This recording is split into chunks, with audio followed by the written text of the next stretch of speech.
So this new project that you've just started, you are going to fail terribly at it. Why? Because it's you who has started it. If someone else did it, they would have succeeded. But since you're unlucky and not talented at all, and on top of that, you're so stupid. So for you, it's never gonna work out. And remember that job interview that you just passed? No, it wasn't because you were talented. It was because they did Inky Pinky Ponky and you just happened to be coincidentally the resume that they chose. You should not allow yourself to be happy, because if you do, something bad will follow right after. Everyone else's life is so perfect. It's just you who's so miserable. You cannot fold laundries, you cannot walk in heels, and you cannot even do your dishes. You are just so pathetic. Yeah, so that is what the voice in my head used to sound like, and I hope it's not that bad in your head.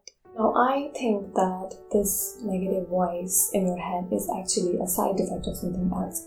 Something else happens, something small or big, something about relationships or careers and life in general, and then suddenly you have your neutral voice or positive voice turn into this Cinderella's stepmom kind of voice. And what's interesting to me is that sometimes the main event that has transpired has already ended in your life, but still that leaves this negative voice as a residue for you to carry on. Now, since I definitely believe that it is a side effect of something else, treating the main problem would be the best approach.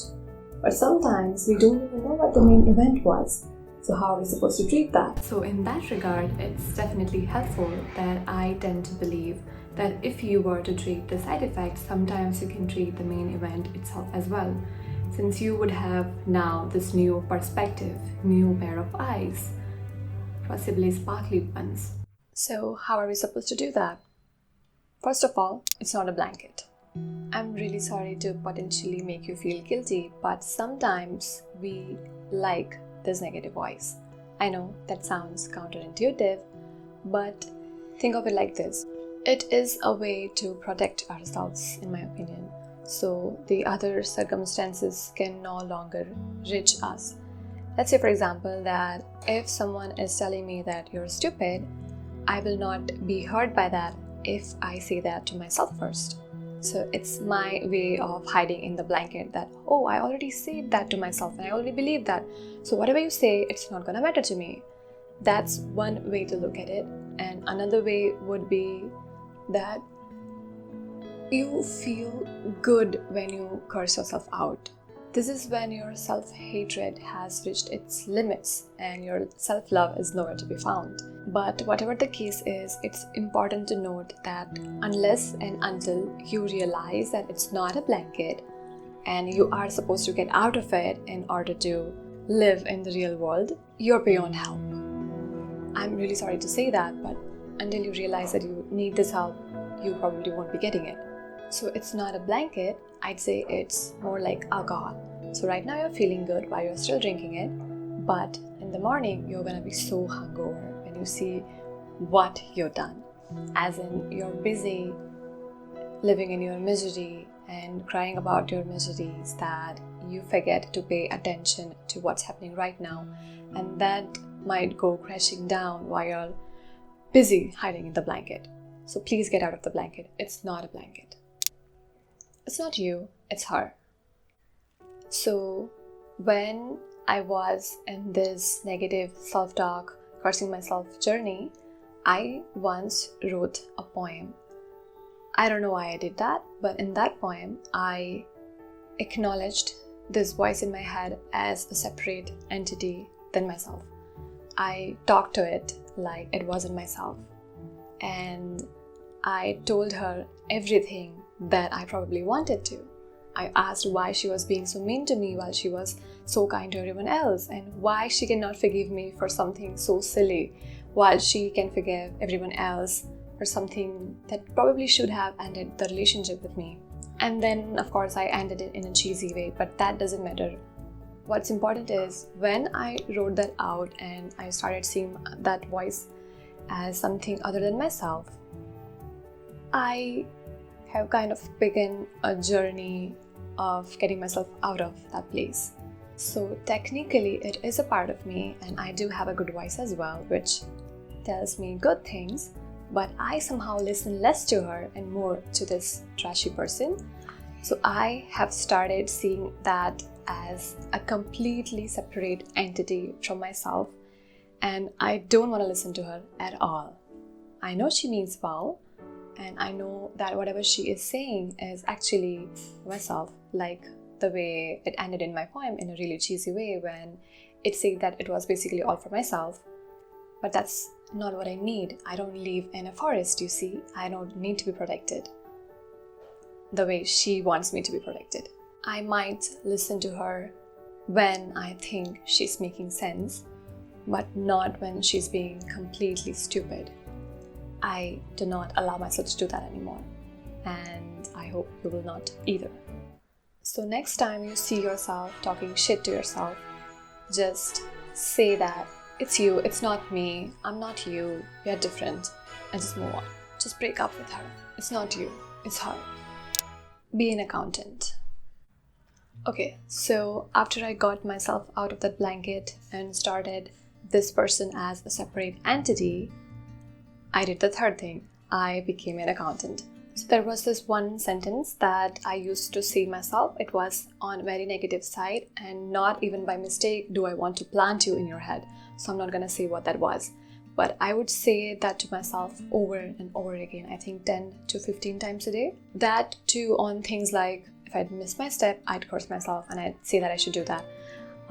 It would happen if I made a mistake at work. It would happen if I would forget to drink water. It would happen if I woke up late and reached late somewhere. And then I thought, let's be an accountant. And I started counting how many times in a day I say that. So what this did for me is, let's say I used to say it 20 times a day before. And then when I started counting it, I saw that, let's say I said it 1, 2, 3 times. And the fourth time when I was about to say it, I stopped myself. Now, technically that's a cheating because I was almost going to say it. But since I wouldn't say it, I will count it as one less time. And over time, I would only think about saying that, but I wouldn't say that. I would stop myself. So the count will be 0. And eventually, now I'm to a point where I have almost forgotten to say that to myself. I don't do that anymore. Now, it is true about other things as well. It's not just about a few words. So for example, when I had to make a decision, let's say about going to a gym, I used to not do that because, of course, I was very self-conscious, and I told myself, you're going to have a really bad experience, people are going to be bad, you're so unlucky, you're going to fall, you're going to get hurt, things like that. And now when I do that, I wait and ask myself, is this out of what this voice has been telling me, or my negative thoughts in general? Is it my fear, or is it something logical? In this case, it's not logical at all. Going to gym is the very normal thing. Everyone does that. Of course, for some people it is going to be a little harder, like myself. For some it's going to be easy. But it's not as bad as the voice is telling me. And sometimes even without that noise, you just tend to have these thoughts. You don't necessarily will have a voice in your head. So all your decisions or things that you say or your perspective or your assumptions, everything, you need to be an accountant for everything. Measure everything. Keep everything in check.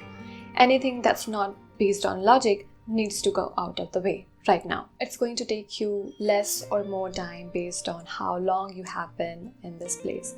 For me, it was around 4 years, so it took me about 6-7 months of consistent work, and I'm still in maintenance phase, you see. I see of this negative self-talk as a part of mental health, which of course it is. So it is not a destination. It's not that you stop doing it and you start doing it. It's a journey. You have to maintain it, just like how you would maintain your health by eating well and working out and things like that. Just run the tap. There's no better example for me to put this. So I once saw this or read this somewhere that there was this woman who had a really dirty glass of water. That glass of water are your thoughts. And now that dirtiness is your negativity. So how do you get that dirtiness out of the glass? It's not like you can pluck it out since it's diluted in water, just like how your negative would be diluted in all your thoughts or perspectives or whatever you want to call it. So how do you clean it? So she said that you don't really have to try to clean it. You just have to put the glass in the sink and run the tap. What this will do is now the clean water would flow into your glass from the tap and the dirty water would start falling out. And after a while, you will have a glass full of clean water. Now, this tap is going to be different form for everyone. For me, it was first, God. Second, my loved ones. Third, new perspectives coming in from people that I didn't know before. And fourth, reading.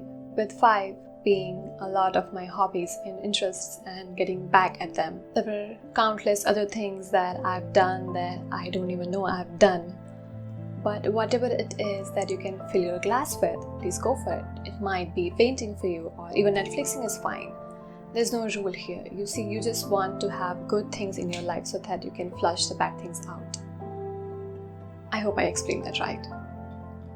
Now, to end this, I tell you this. If you get anything out of this conversation of us, I would say it's the fact that unless and until you want to get helped, you will not be helped.